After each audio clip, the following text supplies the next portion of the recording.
I have a Pokemon question. Yeah. What one Pokemon has, in your opinion, the worst design? Oh my god, that's too difficult. That is a hard question. The Ice Cube. I don't know that one. It's not very memorable.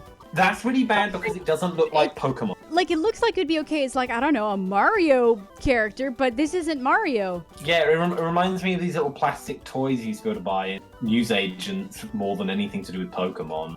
Yeah, the evolution as well just doesn't. That's not the evolution. That's the same Pokemon. It doesn't evolve. It has the ability where the ice on its head just breaks off.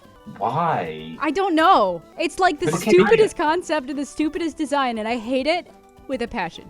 I have found some news article things, like 20 worst designed Pokemon, and some of these are fantastic designs, and I don't know what they're talking about. There are a lot of designs that people don't like Trubbish. Trubbish is a really well-designed Pokemon, but people don't like it because it's made of garbage. And because it's similar in concept to like to Coughing and Grimer. But it is designed so much better than Coughing or Grimer because they actually know how to design a creature, and they just don't like it because they wouldn't have one because it's made of garbage. And I'm so angry. People who don't know anything about character design like to pretend that they know what they're talking about. Unknown is on here. Unknown is amazing. It's a shitty Pokemon because it's really weak and it's useless, but it's a great design. It's a fantastic. Maybe they've included that one because it's like one design reused 28 times, but it's still one Pokemon. It's not like it's 26 different Pokemon. I really think that that's actually kind of unique, the fact that they bothered doing that, even though they could have done one. Okay, the lamp ones, which I've always thought were brilliant designs. Like Chandelure, like the spooky candle. Yeah, it's great. This news article is just garbage. They don't know what they're talking about. I don't like Pokemon that are based on objects because objects aren't animals, and so obviously that means that they were just stupid when they made it. Spoink is on here. That concept is based on like a figure of speech. Garbage article. Even if it's not based on anything, Spoink is an excellent design. Mr. Mime. Okay, I don't like him, but fuck off. Mr. Mime is okay. I'd say Mr. Mime isn't one of the best designs, but I wouldn't say it's bad. There was a new one that you talked about on your Tumblr the other day. Is it Mr. Rhyme? I like Mr. Rhyme, but I hate Galarian Mr. Mime. That's what I'm remembering. The Cog one. People hate a lot of the Pokemon in that generation, and I think it's because they're like, oh, they're just based on like the Generation 1 ones. They're basically the same concept, but that's kind of true. Genuinely bad design. Zubat, fuck off. Oh, Zubat is amazing. No, Zubat's good. What about Klefki? Klefki is great. It's a little fairy that steals your keys. I don't like Magnetron, for fuck's sake. What do you think of the one that I've just sent to the Discord? It's just Mr. Mime, mate. It is. I mean, it is. It's a variation of Mr. Mime, but there are parts of it that are okay. I like his sideburns and I like his shoes. The rest of him, first of all, they took away his fingers, and I know that they only did that because it would be easier to rig and to animate. The drawing that I just sent to the Discord, like, it looks like it was done in quite a rush to me, that piece of art. I think most of these illustrations were traced from the 3D models in the most recent generation, because and I don't think it was because they were lazy. I think it's because they were rushed. They're just unfinished designs. I feel like the Galar Mr. Mime could have been improved upon, made good, but I think they just should have replaced it with Mr. Rhyme. If you made a Galarian Mime Jr. and had it evolve into Mr. Rhyme, that would make sense. This is the first one on this list that I kind of agree with, just because the design is a little bit dull. I don't think it's that bad, really. Yeah, I don't love that one, but I don't really see... Because the concept is a droplet of milk. I think it's really simple, but I don't know what else they could have done with it. I appreciate what it evolves into, and it makes perfect sense when you actually look at the evolution. Can I see the evolution? People like to complain about Pokemon based on food, too. It's this one. And I think that, given what it evolves into, it makes kind of perfect sense. Yeah. It doesn't really bother me. Yeah.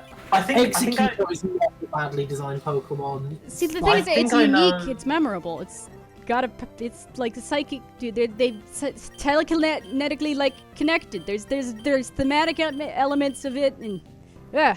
I can tell you a badly designed Pokemon. Taurus is just a drawing of a bull. Yeah, just a bull with the first generation of Pokemon. They don't need to be just. Oh my god! Kind of design I don't like. Okay, thank God that's Lemon dead. Not necessarily bad, I just don't like it. I like him. I don't like that one. That's a bad design. The little ball bearing in its eyeball, that's its eyeball. It moves around like an eyeball. And it's like a magnet. Yeah, but it really reminds me of the London 2012 Olympic mascot. That's exactly what I was about to say, And that's and why I hate it. I've never seen that mascot, so I don't. Hold on, I'm getting pictures of them now. I hated these two with a passion when they were released. They're really bad. I guess I don't see why that would have anything to do with the Olympics. Like, as a design in general, it's not horrible. It's not great, but I don't hate it. They could have done such a better job than just some fucking metal cyclopses. Yeah. I think they were meant to be melted metal. That's a Meltan's based on. Like a piece of melted metal from the girders used to build the Olympic Stadium or something stupid. I found a thing that explains their design, but I'll read it out just after we take a moment's silence for Pablo. No, Pablo's fine. Vlad's dead. I mean, Vlad. Okay, I've got explanations for Wenlock Mandibles design. You see that little yellow thing in their foreheads? Apparently those are meant to look like taxi lights. Because okay, London. That's fair. But that. Okay, no, that's dumb. Yeah, okay, agree. These are bad. The one on the left is wearing friendship bracelets, but then the other guy didn't get any friendship bracelets, so I guess they're not friends. You see how he's got like 3 points to his head? Apparently that's meant to represent gold, silver, and bronze, like it's the 3 medals. That's nothing. You know what that is that's retroactively decided. Or he had a round head, and they're like, well, what about the 3? When I design shit, I don't be like, well, I've got to incorporate the 3 types of medals in here somehow. So what I'm gonna do is no, they designed it with 3 spikes on its head, and they were like, I don't know, they're just 3 spikes on the head, and they're like, the number 3 can relate to the Olympics somehow. And also the 2012 logo for the Olympics was kind of a jaggedy mess. It wasn't until years later that I even worked out it was trying to say 2012. I found someone who really hates them. Right. That's Here's this person's description of these Olympic mascots. Please. 2 all-seeing cyclopses with pincers for hands and stern looks on their faces. They have no mouths, and one of them is insisting that his entire crotch area be highlighted. They are absolutely 2 seconds away from unfurling a laser beam blast from their forehead jewels to lay waste to the Olympic Stadium. That's Hold on, fair. What they thought was a book containing Mandeville's name was actually a dusty cookbook called How to Make a Man into Deviled Eggs. Is the fact Okay, that is an awful image. That's their son. I'm so happy for them. Apparently both of their eyes are meant to be cameras. That's disconcerting. According to the associated storyline, I love that in brackets it says fictional, in case you didn't know. Their skins are made from highly polished steel, allowing them to reflect the personalities and appearances of the people they meet. Their one eye is a camera, and on their heads are yellow lights symbolizing those of a taxi. The lights on their head are symbolic of the taxi. The only thing I didn't mind about them was their names. One critic compared they were the product of a drunken one-night stand between a Teletubby and a Dalek. He is trapped, Jamie. Good. Never let him out. I mean, that Why was is he police? You look like a bad Pokemon design now, Yeah. and I can't help but look at that other Pokemon and just think of them. Yeah. And I don't even know if the Pokemon design is bad, because it's completely obscured by my distaste for the Olympic mascot designs, like... For the Olympics, are you really gonna have your mascots be so dumpy and unathletic in design? Yeah. I didn't even know that the Olympics needed mascots. They're both so weird and out there and unique and so uninspired at the same time. Aaron, Nothing. I have a British schooling question for you. When the Olympics happened... They wouldn't shut the fuck up about it. Yeah, well, not only would they not shut the fuck up about it, but one of my PE teacher gave us a speech about how it was going to change the future of Britain, and that all of us would look back on it for years to come as like the turning point for Britain, and like we would all be doing so much more sport after that point. Like everyone. They acted the same way at my school as well, and I was a bit like, we've had it twice before. Yeah, just. The characters themselves were literally named after the other places it would. But this is gonna be the time. This is the time when it all starts looking up for good old Blighty. And ironically, 2012 was probably when everything started really just going down the drain. Okay, I did find this, which is clearly from like some cartoon explaining them, but it just looks like they've been shot with like gay. They're in love. Now you will become gay. Do they even have gender? They're non-binary boyfriend. They don't need gender to be gay. Yeah, as long as they're both the same gender. Oh, they're so ugly. Are they? I can't even decide if they're... Why does one of them look perpetually angry? Like, I think he's about to crush this school child, like, into pulp. Look how angry he is. Because people in England are furious. That's true. They all are they're usually sad, but they pretend that they're angry. We're sad and angry. You don't know how to deal with your sadness in any way other than anger and violence. You don't have the violence as much. That's us. We do the violence. We have some stabbings. That's true. I mean, you can tell we're angry though, because of how much. I didn't even know Erin had like a special hatred for these two. But I kid you not, like 2 weeks ago, I was in a Discord ranting about how much I hated their design. Alchemaic symbolism of the Olympic mascot. Now, I'm sorry, this person is going on about like how this is like heretical and evil and. Yeah, I like the one that looks like Sonic. He looks like he can run. He looks like he's doing something athletic. The alchemaic satanic symbolism of the. What the fuck am I reading? That's just unknown. There's like Baphomet, like. Okay, the worst of the designs, like just plastering a British flag over the top and not even like making it contour to the shape of this rounded character design. I mean, I think that it looks better as a Union Jack rather than just like silver. I think that at least feels like to me like it serves a purpose. Otherwise, it's completely unrecognizable as England. Unification of planets and Mercury and Hermeticism. What has this got to do with an Olympic mascot that everyone forgot about? Obviously, you two didn't forget about it. Everyone else did. Yeah, you're the only ones who remember it. I remember. You know what? I remember watching the UK Olympics in 2012. All I remember is the giant Voldemort, and then the Queen, like, parachuted out of a plane with James Bond. That's all I remember. I was taken to see one event, and it was the Paralympic wheelchair basketball. I'm not much of a sports fan, if you can believe it. Oh, what? All I remember is just sitting there having to listen to music I didn't like while people were getting ready to play. Also, the rabbit hole with the Wenlock and Mandeville satanic shit was weird. You know how the gold one like holds one hand in the air and one down? Apparently that's meant to be comparable to the pose that Baphomet is sat in. Yeah, just because you make a bunch of excuses for what the purpose of your design is, that doesn't make it a good design. Like, you have to also think about the actual design, not just what all the garbage symbolism you put in there. The designs are so simple that you can probably find plenty of things that would vaguely resemble them. At the end of the day, the actual like memorability and the quality of the design is more important than the symbolism. Like if they made it just like a fucking dog, but it was a well-designed dog that. Here's what the Team GB mascot looked like for London 2012. And I think this one is acceptable. I think that would have made a much better Olympic mascot, frankly. Yeah, that's so much better. Yeah, see that.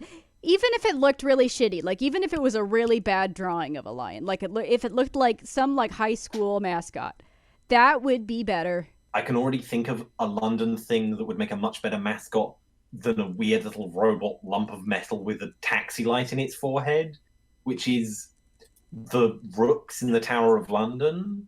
They're ravens, but... Ravens. Like, animals are good for mascots, and London has an entire myth around ravens. Use a raven.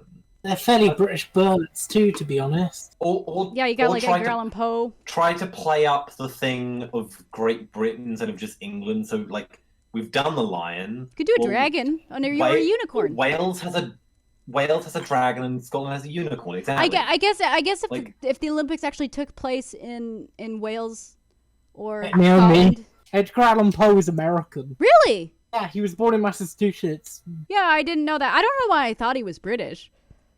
He's a weird goth. There were a lot of weird goths. Yeah, I guess he's goth. Yeah, I mean, there were a couple of weird goth Americans, but most of them were British. Most of the goth Americans were British.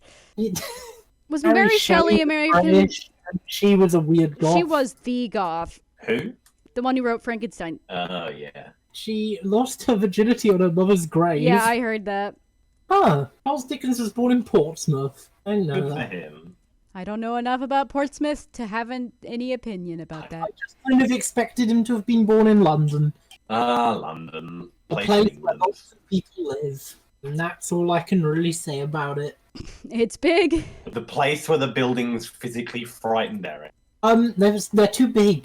The big building is scary. I like big buildings. We have a raven that seems to live locally to our new house. Oh, nice. And we saw him just chilling on a tree, making weird raven noises. What noises do ravens make? One fun fact about ravens is there's a bit of skin inside their mouth where their tongue connects to the bottom of their beak. And if you snip that, you can teach them to talk. I thought they could do that already. It's a weird one. I'm like, is it cruel? Yeah, I guess. Yeah. Like, it doesn't really meaningfully hurt the bird, but at the same time, you're only doing it so it can do a trick, basically. Which You're still mutilating it. And additionally, like, trying to snip that bit without mutilating the tongue in any way. Yeah, like, that could be easily botched. Also, Naomi, you might be thinking of the minor bird. I might just be thinking of crows that can talk. Crows can't talk. In my knowledge, none of the... I've heard that crows have been witnessed mimicking things. They just don't do it very often, because they don't care. Maybe. Mischief, can you say hello? Hello. Good. I know corvid is one of the most intelligent family of birds, and they've been shown to be, like, magpies, I think, or is it roughly have the same level of intelligence as, like, a 5-year-old. 6, which doesn't sound much initially, but like that's the. I mean, I can remember being 5 years old. Like, yeah, that's pretty big. In a human, you can just about read, you can talk decently, but it's like problem solving they're quite good on. Yeah, and I imagine that the intelligence would accumulate differently than it would in a human child. You know, crows in China, they would collect nuts that they couldn't get into, and they would intentionally drop them on level crossings when the lights were red, and then they would wait for the lights to go green and then red again, and then pick up the nuts after the cars had broken them open. Yeah, like that understanding of cause and effect is, like, pretty impressive. That would be pretty impressive for a 5-year-old. The original test that they used was, I would imagine you two have heard of this, you put a kind of worm that they really love. It's like at the bottom of like a tube and they're floating in water, but it's too deep down for the bird to reach. So they can then drop rocks in to raise the water level so that they can reach the food. That was like the original version of the test that they used. But I read about a version where it required about 18 or 20 steps.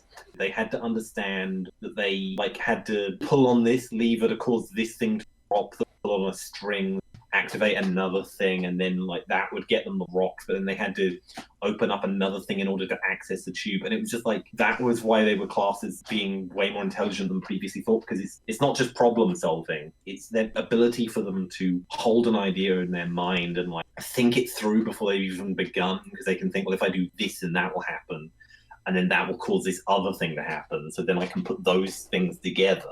Yeah, they've done tests like that with octopuses too. Okay, I think I've grinded enough. I think that I'm going to go battle some more trainers now. Might want to end the recording soon, though, because That's fair. Yeah, this can be a good stopping point. Either of you have any closing words? Birds clever. They are. I've probably cut most of that grinding session out. The tiny dinosaurs are good friends, They and you are. should respect. What? I feel like we've suddenly been I've missed out on 15 minutes. Birds are dinosaurs. What? Dinosaurs are dinosaurs and birds are birds. Oh, no, what did the dinosaurs evolve into, Jamie? They evolved into birds. No, don't be stupid, Aaron. They evolved into dust when the big meteor fell on them. That's true. Only most of them. No, all of them. Dinosaurs went... I don't think you understand how dinosaurs work, Jamie. They evolved into fossils. I wish I could evolve into a fossil. That's called death. One day. And then, like, a long, long time. Mikey's not happy with you, Jamie. Well, He'll have to fight me on it, and he's not able to because of coronavirus. Thank you for watching this Pokemon video. I hope that these two and Vlad become some really interesting fossils that people in the future will find and then be like, oh my goodness, they're so beautiful that we're gonna put them into a museum. Or because of the fact that they're in a Pokemon game, they bring them back to life. Yeah, they've just got to be made of rock. Rocks evolve, kind of. If I was a rock, I'd want to evolve into a brick. If you split a rock in half, does that rock die or has it reproduced? I think that rock as a whole would be one organism. I find it genuinely interesting because there are some sects of Taoism and Buddhism that believe that you can be reincarnated into rocks and that rocks are their own thing, and I don't really understand how that works. Yeah. I hope I'm not reincarnated as a rock. I don't understand how you'd die as a rock. How would your life end? Stuck in the rocks forever. It's hard to die when you weren't alive in the first place. Anyway, that's the end of the episode. I don't know how much of that is going to keep in, but thank you for watching. Goodbye.